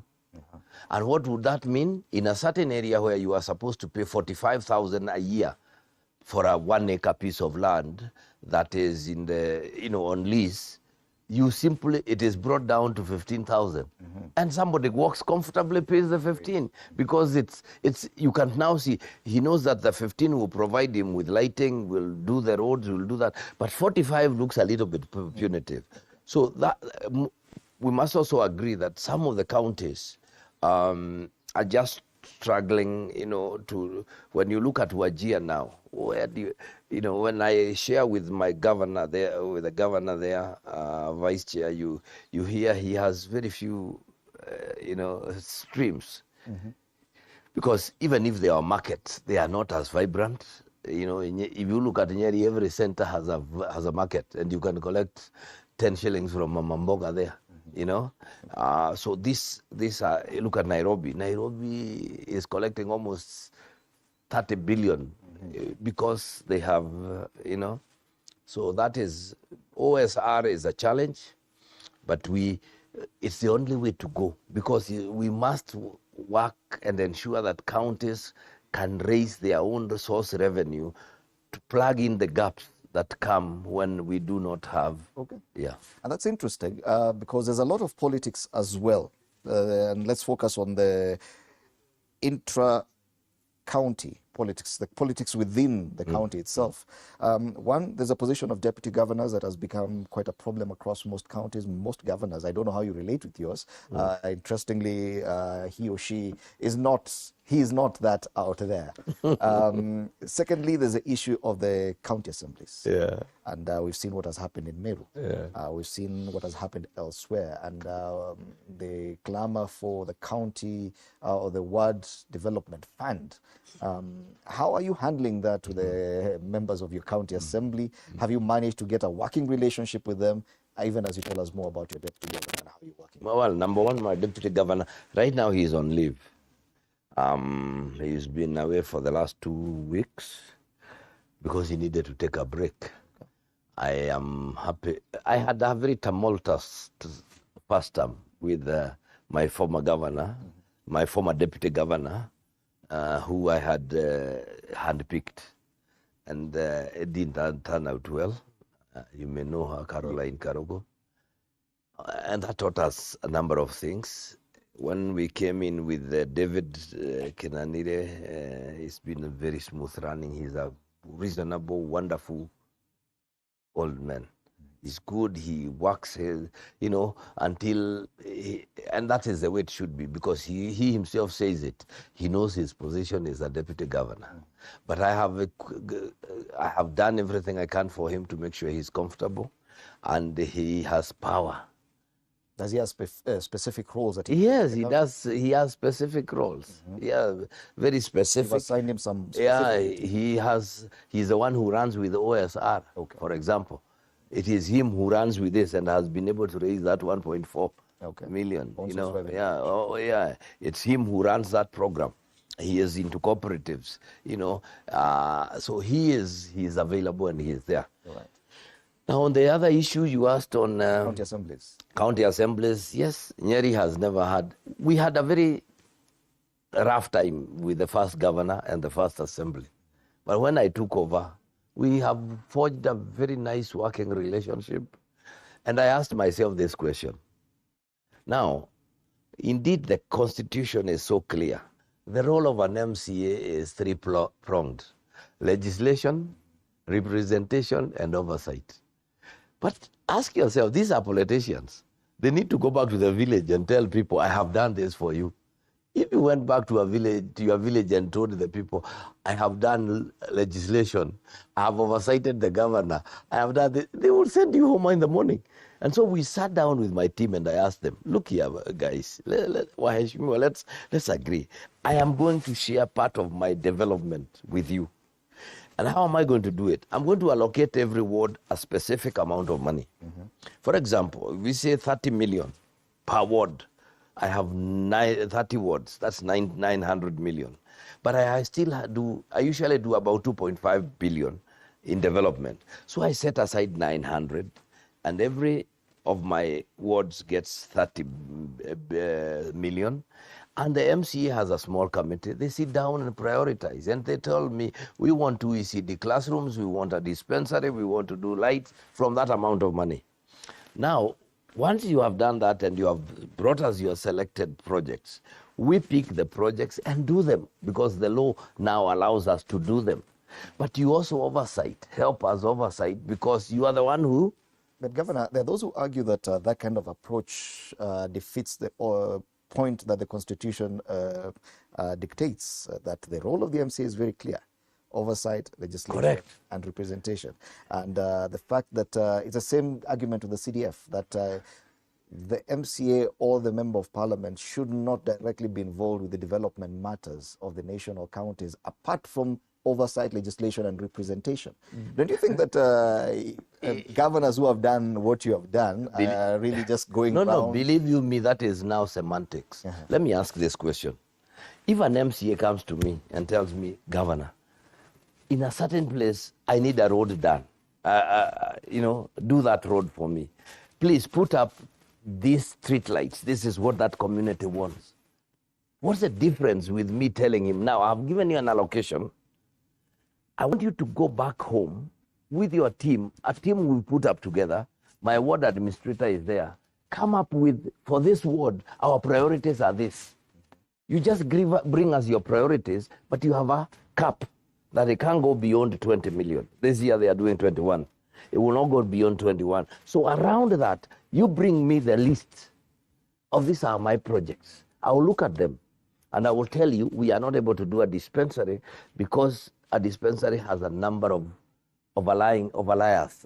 There is the human personnel, there is, so we will not go in that kind of direction. But can you do this?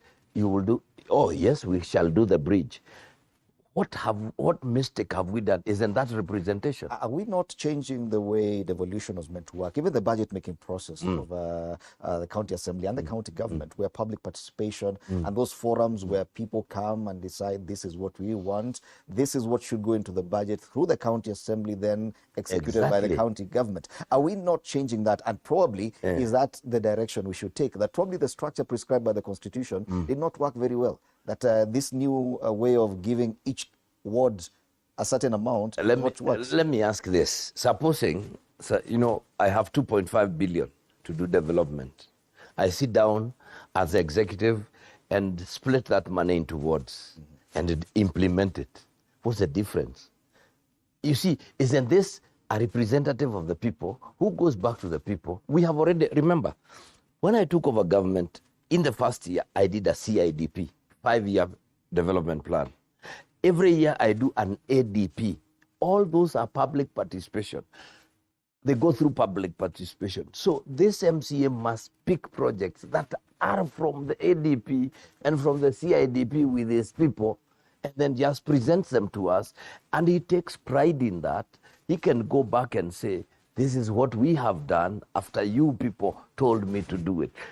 Let me ask this. If it is working, and that is why one of the challenges we have in Meru, would you rather we followed the Constitution and had the Meru scenario, or would we have tweaked it a little and moved in the direction? Have we not created a way where county assemblies are holding governors and county governors at ransom? No, they don't. And unless you do this, we'll take you out. Let me tell you. Okay, fine.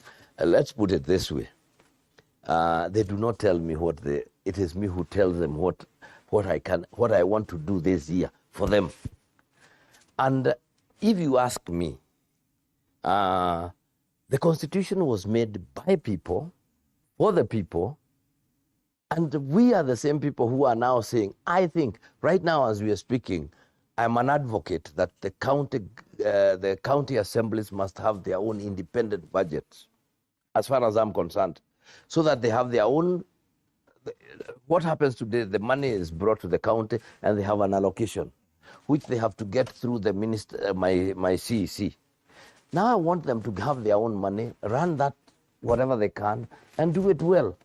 Now, if it's working, and this is what I ask yourself, if you're going to have 44 MCAs running around, all they can do is you are the Constitution. And if you ask me, whoever set up that Constitution was just about segregation of power.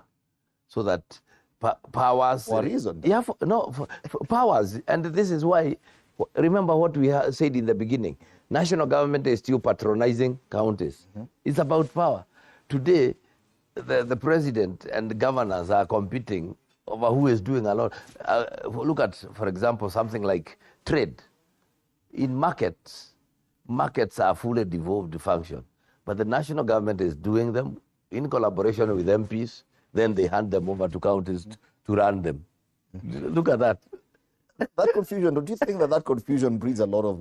Yes, it does. Well? It does. What should happen is If you're not careful, yes, I know the MCAs can go overboard. They can go overboard like they have done in a number of counties. They have they have just desecrated an entire budget, you know, yet the law allows them only 1%, that you can only tweak 1% of an entire budget.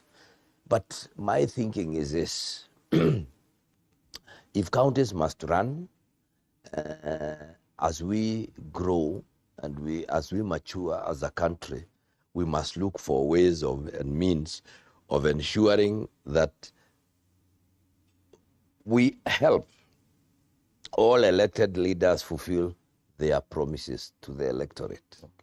Nobody goes out to say, mimi mukinichagua, nitatengenezea nyinyi sheria nzuri. Nobody says that in their campaigns, remember. Even the MPs. You have never had an MP say, hey, once I go to... They always say, I'll make sure I bring development. And so I think we need to start thinking along that kind of way. Let us look for ways and means where there is no compromise. We also should not devolve corruption, you know, because that's the way it should be. All right. Let's now talk about development, both at the county and the national level, and the link between them. The president was in Nyeri the other day. There's a lot of noise about why the deputy president wasn't there, but I leave that for now. He came for a church event, and I was going through your Facebook posts where you posted welcoming the president and going to church with him, and most of the comments were, when he comes to this region, he comes to church. When he goes elsewhere, he takes projects and launches projects. Why does he do that here? And they were asking for two things. One, and they were saying, Governor, please ask the president about the Ringo Stadium and the Mau Mau roads, those two.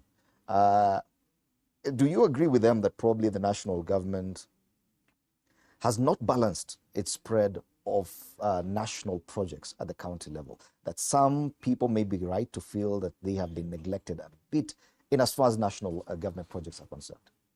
Walk back to history and you will see that, yes, what you are saying is true. Why do people go for, why do we have political competitions? It's to get power and do what with that power? That use the power to direct resources. That is why everybody wants their people to be in government. That's broadly the reason why we have competition for power. Now, anyone who votes for an individual votes for that individual with expectation that this individual will, number one, make my life better, but he will also make sure that my vote counts. I personally did ask the president about Rorengo Stadium, because Rorengo Stadium has become an eyesore. It is something that, it is a project that has run over the life of Uhuru as president. It has rolled over into now President William Ruto. And we did agree with him that Rorengo has to be redone, because what was done was a shortage job. First and foremost, very poor quality tartan was put. It's all broken up. It's useless. The works were done poorly, yet almost 300 million has been put into that stadium. So that is a big miss. It's a big problem. And yes, I did ask him, and he did say it will be done. Mau Mau roads. Mau Mau roads, yes, the MPs did ask. And true, the president said I think he has managed to get some little money.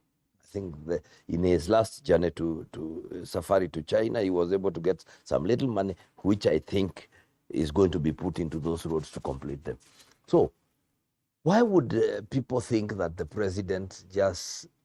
I don't want to believe that, because every time the president has come to Nyeri, he has made promises. Mm-hmm. He's been asked and he's answered. I have seen MPs have asked. I personally have asked. I remember when I did put up a hospital in Narumoro, a level 4 hospital. I did engage with President Kenyatta, and I told him, now I have the level 4 hospital is done, but I need equipment, and he promised to give me about 250 million worth equipment. Some of it was delivered, some was not. And when I told President William Ruto, I have seen progress. Mm-hmm. Odhaya Hospital, the Mwai Kibaki, level 6, is not yet a level 6 in terms of its capacity, because there are still equipment that has not been delivered, which the president promised to deliver and give us. So yes, I think our people just also think, one of the challenges we have with our president is that he overpromised. During his campaigns, the UDA brigade, we did make too many lofty promises without knowing that the situation was not ideal. Okay. And you can see for the last 2 years, he's been struggling with debt and very many other things. So, and the people were so expectant. Remember, this was the first president who visited every county to do county forums where the counties, a selected group of people, cooperators, border sat down and said, this is what we want. And he did sign a charter with them in every county. So the expectations were so high. And give it to him, he has struggled in his own way to do what he can. Sometimes I think he made his bed. That's why we are challenging. So the people of Nyeri are correct in feeling disillusioned to a large extent in as far as the promises that were made and what has been delivered. Yes, you can say that. You can say that. Agreed, yes, that the expectations were too high. But reality struck when we got into office and realized, I think, but he's struggling. The president is doing his best. You ask me. I don't pity. I would not want to be in his shoes, really. What about the deputy president? And let's now come to that conversation. Yes. Tumeambiwa tusiguze mlima. Yeah. Yeah. Siasa imechacha. Now we're getting to a point, it's become drama, it's become even more interesting than some of the TV soap operas that we watch. You are a key figure in this debate. Why? How? You've been very vocal yes. in the defense of the deputy president, and rightly so. You've said it yourself. You will defend him when you feel that people are going against him. And one wonders, because Parliament returned this week, and there are rumors that an impeachment motion could be introduced. It's already been drafted. It's already within the halls of the National Assembly this coming week. It's coming. According to the Star this week, it said that the plans are that the deputy president may not have his flag by Christmas. That was on the front page of the Star this week. What do you say to that? I say bring it on. I mean, I have no votes. I'm a governor. I am not in Parliament. But I would want to say this. This mountain will be watching. We will be watching. And for every action, there will be a reaction. Let it be so clear. You cannot do that to our son and still expect that we will be there towing around anybody. No. There must be a reaction for every action. And therefore, if indeed there are reasons to impeach the deputy president, it will be they will be brought on the floor of the House, and they will convince the members of Parliament to impeach him. So be it. But the point here should be, and I think I need to say this from where I sit, this will be individual responsibility. What do you mean individual responsibility? Individual, it will be. We will not vote as a group. You will vote as an individual. If you vote for something we think is not, because the deputy president has done nothing in my own assessment. Well, impeachments these days have become they are political, pawn games that are being played. You saw what Kavira was being impeached for. Just because somebody doesn't like you, they can think they can do that. But I will say this: if the threshold for impeachment must be reached, whether successful or not, yes, an impeachment against the deputy president or an attempted impeachment against the deputy president will have implications for your political leanings going forward. Yes. Whether or not it's successful, what is the future of the deputy president? The future of the at all, it actually makes if you were to ask me, the Honorable Rigathi Gachagua, is not where he was when we elected him. When we elected him, he was a nobody. He was unknown. Today, we are behind him except for 48 members of parliament. Yeah, everybody else.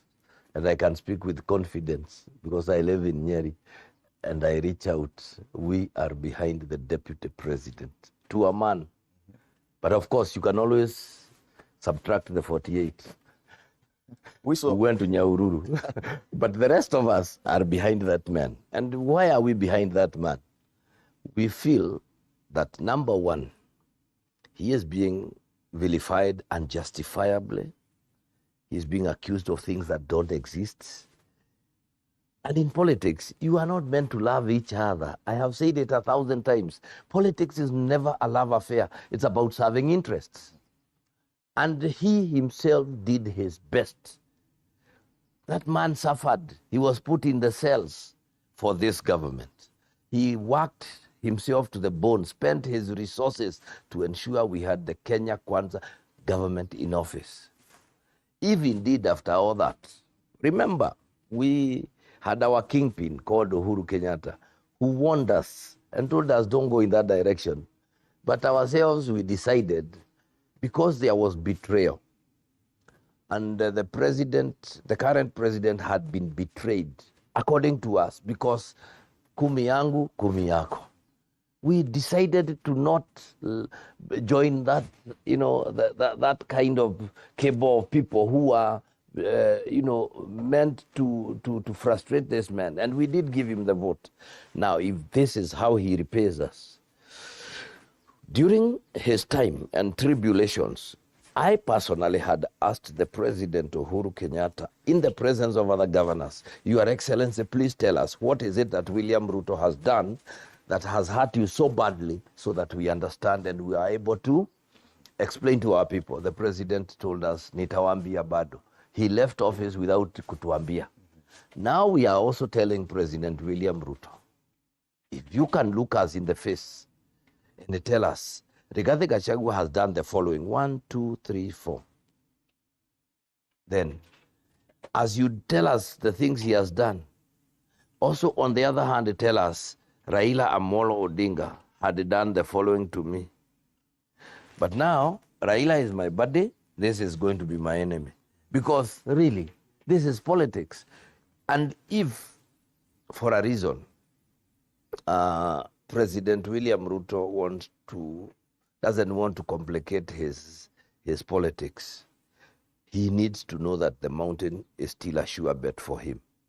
The mountain, even as I listen to it, has not moved that far that it cannot be brought back. By President William. By President William. They have a lot of faith in him. Sincerely, they still believe that he is the man who can do things for them. But that small matter of the deputy president. Do you see a way back for the deputy president to get back into the fold of the president? Now that you see what played out last weekend, where the president came to Nyeri, you were present there to receive him. Yet during that event, what played out was an empty seat. No, allow me to explain to you. Mm-hmm. The president is the cause of that empty seat. Because I was called the night before by the deputy president, by Mase Wanjau. She told me, Governor, we are coming there tomorrow. But as we come there, we shall pass Kirinyaga. Mm-hmm. I asked, you and whom? Myself, the president, and the deputy president. The deputy president told me, we will be going with the president to Kirinyaga. Okay. And then come to Nyeri. So I was ready. Only for me to see the president not go to Kirinyaga, but went to a church in Outer Ring in the morning. Rigathi Gachagua had already gone to Kirinyaga. To wait for the president. To wait for the president. And he was there waiting for the president. Now it's happened that the mass he was attending is a Catholic mass. You don't interrupt Catholic masses. And he went to the, I think, Restoration Church, finished, flew to Nyeri, came and ran with this one. And even as we were sitting, I remember him asking me, isn't Rigathi Gachagua coming? I told him, Your Excellency, he was waiting for you in Kirinyaga. And he told me, oh my God, it happened that in the morning, nilibadilisha kidogo.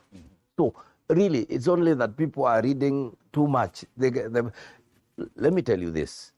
If there is a man I know who respects his president, it is Rigathi Gachagua. Okay. Rigathi Gachagua has a background of a uniformed officer. Wale wamekuwa trained kupiga salute. And they salute and then ask questions. That is his nature. Many times you would tell him, if you remember in the early years of this government, Rigathi Gachagua was the defender of this government, going to levels, and we would ask him, he said, no, I must protect my boss. Now see where we are. Okay. Yeah. But listening to the kind of rhetoric that happens right in front of the president, and you say you've been able to talk to both leaders. You talk to the deputy president and the president in recent weeks. Do you see a chance of them ever getting back? Yes, this is politics. Yeah, in politics, nothing is personal. Let me tell you. Yet, if you listen to the people around the president, and I'll pick a name, Kimani Ichung'wah, the leader of majority, the kind of rhetoric he runs with, one would think it's as good as done. No. Kimani Ichung'wah is only suffering the problem of power. You know, they say power corrupts, but absolute power corrupts. Absolutely. If you look at Kimani Ichung'wah, they were buddies with Rigathi. Do you know he's married in Rigathi's area here in Madeira? They have had rapport. But right now, they are each protecting their turf. Kimani Ichung'wah is in a privileged position because he is the leader of majority, has close proximity to the president, and of course that comes with his sister-in-law being made an ambassador, his cousin being made this and that. You know, they are so... Now, he's protecting that turf, and he wouldn't want anyone to come closer and mess it up. You even saw himself these days, he talks to the president with his hands in his pockets. You know, it tells you that it's power that has just gotten into him, and somewhere along the line, just remind him that a balloon with a little pin just gets deflated. He needs to know that there have been others before him. Their fate is written all over books. Let him be careful with that power, knowing that that is not really his power. It is power that has been delegated from some other place. And especially when you're in a position where somebody appointed you, you are only majority leader courtesy of William Ruto. Not that the people love you. You are just... So once he understands all those things, the deputy president is here. Let them work together. Let them not just kill each other.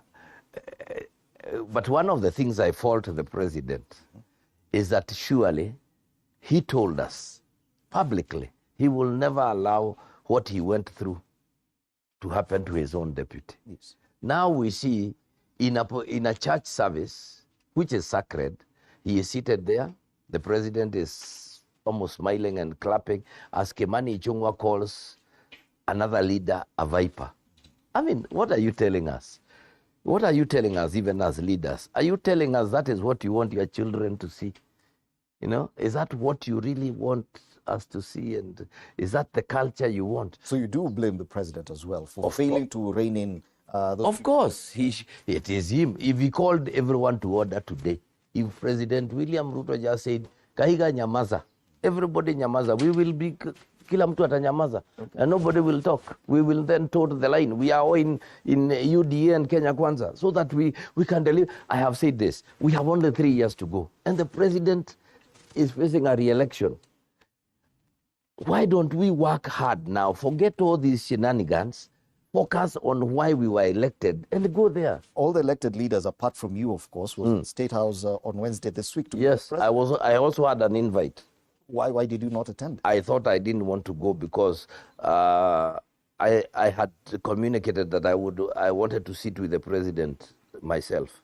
Alone. Maybe have a talk with him before we can now have with my colleagues, MP and the senator and everybody else. And considering you know, we have two different, they will go and discuss their matters along their way, their CDF and what have you, and what national government can do. Me as a county, I have my own, you know, so I thought let them have their meeting. I will still. Are you getting the feeling that probably, in as far as support for Rigathi Gachagua from all elected leaders in Nyeri, that you're coming out as the Lone Ranger, that everyone else is allied to the president when it comes to the defense of the deputy president? You're the lone voice. All elected leaders, including the senator of Nyeri, is quiet. Maybe I will tell you this. I respect the president very much. In fact, I really love President William Ruto as a person. I may differ with the way he is treating the deputy president, but I have never shied away from speaking my mind. And I tell him what I think is not right, because he himself, I was with them in the campaigns. He told us that this will never happen. Why is it happening? I have asked him, tell us what Rigathi Gachagua has done so that we can then see. The other day they started saying, oh, Rigathi Gachagua is demanding 10 billion from the president. 10 billion to do what? That's a cock and bull. The whole idea is that, sometimes before a hyena eats its own kids, it accuses it of smelling like a goat. You give it a bad name so that you can kill it. That's not the way to go.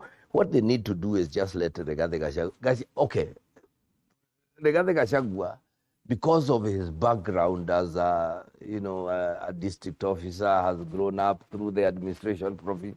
You could see him as a bully in terms of when he wants to push something. But he's genuinely a very good man. I may differ with him on many things, but I'll fight for him because when I feel there is an injustice being done against him. The same way we died with President William Ruto. Mm-hmm. Yeah. What would you say to those salivating for the position of deputy president currently, or the position of running mate for William Ruto come 2027? Well, they have a right. In the book of Habakkuk, chapter number 3, verses 2, it says, write your vision in bold letters. Let them write their vision. It's okay. I mean, I have always said, and quote me, even when the issue of Dede Njoro was brought up, I said, we cannot fight Dede Njoro. He's a young leader who is growing. And there is nothing wrong with him having an ambition. It's only that his time is not yet come. I would say the same for Professor Kindiki. He's a good man. He's a professor. He did a sterling job as majority leader in the Senate before he was kicked out by President Uhuru for no reason. But we are saying it is not yet his time. He's a good leader, but he needs to be mentored and walk into his destiny. We shouldn't fight him. Would you support him if he was picked for running mate come 2027? Now, it's still too early. What about 2027?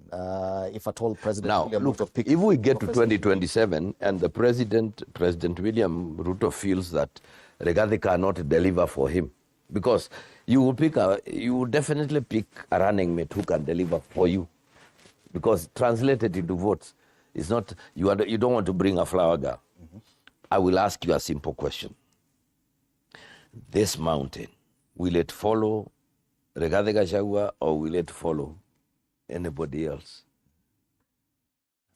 Has anyone cut an image this time that you think this mountain will follow? Listening to the ground, Professor Kindiki is a leader of the future. And we should not destroy him now. We should build him. We should work around making him strong and let him grow. And I will never, even those MPs who are now being used and that, they are leaders of the future. Let us build. We had a big problem as a mountain when Uhuru Kenyatta just disappeared from the scene and left us groping in the darkness. Because every new leader who came up had been suppressed. Let's not do that. Let's allow the leadership that is coming.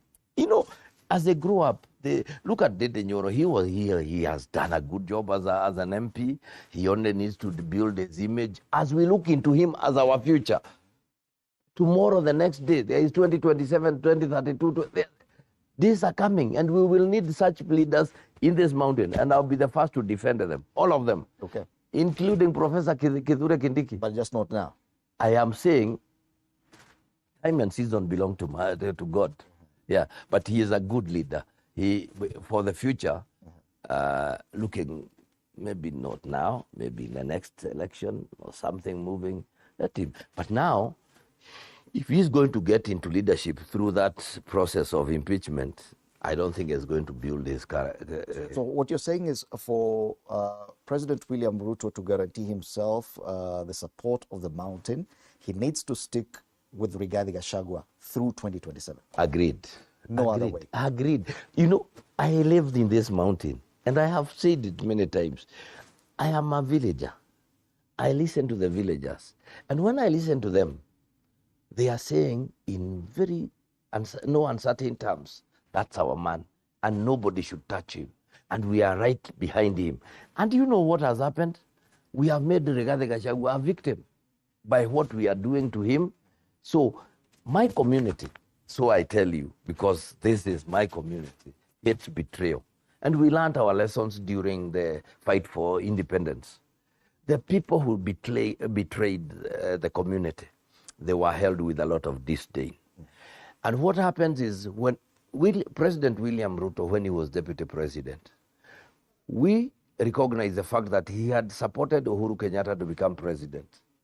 But when, for his own reasons, President Kenyatta didn't like him because of what we can now see. But he didn't explain to us.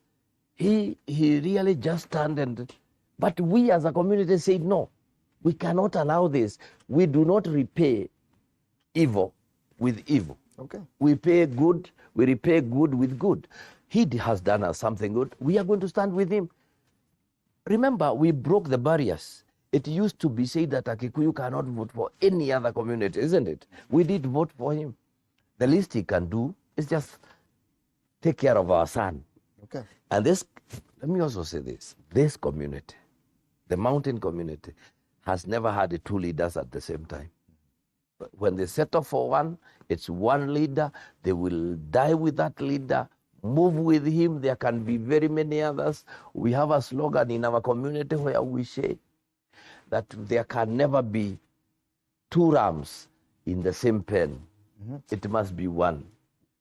You say also Mlima Mtu asiguze mlima. Yeah. But it would appear that the mountain has been touched to some extent, split, maybe not right in the middle, but a section is looking to distance itself, and that's Mount Kenya East.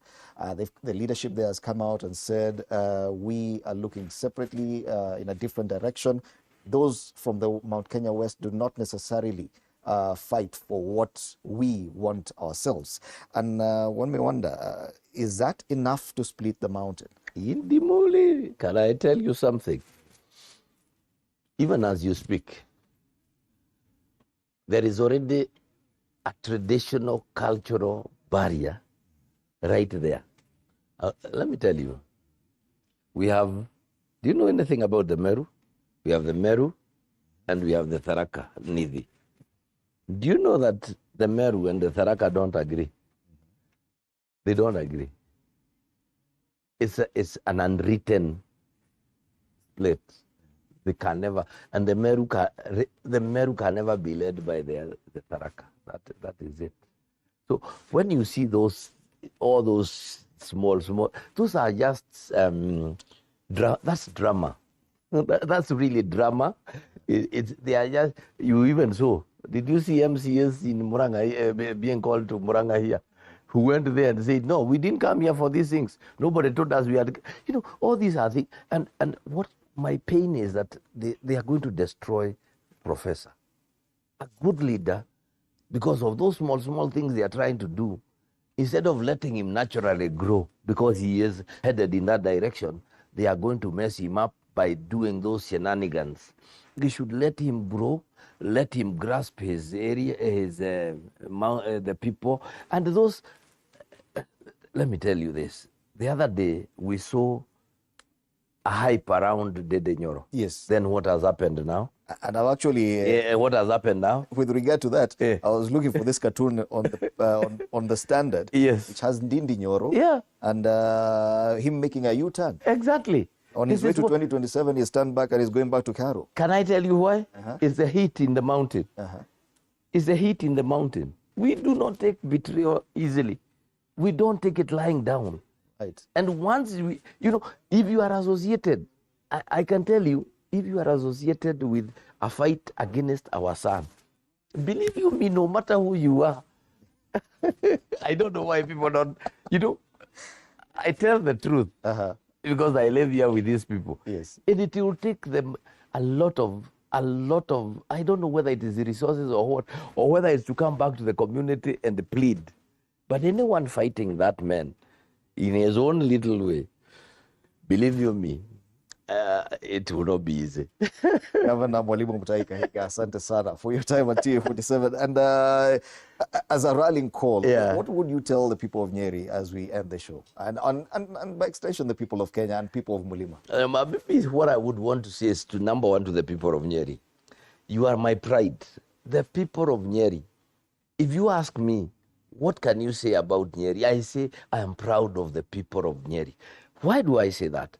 This is a community that is resilient. These are people who give them an inch and they will take a foot. I have seen them do wonderful, great things. I remember when I took over office, I introduced avocado. And I gave avocados to the people of Nyeri. Gave them just a few, 5 per family. Today, this county is leading in production of avocado. Because they simply move. They are now selling in Teto here, 1 avocado at 24 shillings. That is the resilient spirit of the people of Nyeri. These people of Nyeri, they are hard workers. They don't believe in handouts. They are a people that I am proud of. And now today, as I speak to you, I want to thank you for your confidence in me, in my giving me the opportunity to lead you. And walking this journey with me. I will also tell you and remind you to stand behind our son, the Deputy President of the Republic of Kenya, Deputy President Rigathi Gachagua. Listen to him, pray for him, even as he goes through all the tribulations. We have seen worse, but we always come out as victors. We'll be able to rise from the ashes once again. It's not over until it's over. Do not touch the mountain. Take care of us. Usiguze mlima. And for the people of Kenya, I think I must say this, that we have a duty and a responsibility to demand accountability from our government, both at county level and at national level. As we stand here, we have a president in office. That is President William Ruto. He has 3 years to go. It is my prayer that we shall support him so that he delivers on his mandate. And then in 2027, we are able to judge him correctly. But if we do not allow him room to work, if we are going to continue now politicking for the next 3 years, then it will be a very, very unfair competition come 2027. And therefore, I want to urge all of us to stand together as we support this government so that they can deliver to us the 3 years remaining. There have been lofty promises. But really, if we continue in this kind of very bad, very, very, an environment that is totally unfit for working, I don't believe we will be able to get the very best. Otherwise, I want to wish all of you well. We are speaking from the mountain. This is the treetops. It is now open. It's an operational hotel. It's a history. This is where the queen came in as a prince and came down as a queen. Her bed is right here. I think it's number 312. And you can always come and spend your time here. As you sit behind me here, you'll be able to watch elephants. I do not know whether you have ever had breakfast as elephants watch you. Thank you. Karibu Nyeri. All right, Kweli Sana, I can vouch for that. Yes, it's a beautiful place, a very nice scenery behind here. And the mountain that we're talking about is right behind us. It's only that you cannot see because of the fog. Thank you so much, Governor Mwalimu Mutahi Kahiga, Governor of the great county of Nyeri, county number 019. And a man who also makes it to the front pages today on the People Daily about his ambitions of becoming chairperson of the County of Governors. Thank you so much for your time here at TV47. You're watching Morning Cafe. It is a feel-good Friday, so do stand by for a lot more from here, the Treetops Lodge, right inside Aberdares National Park.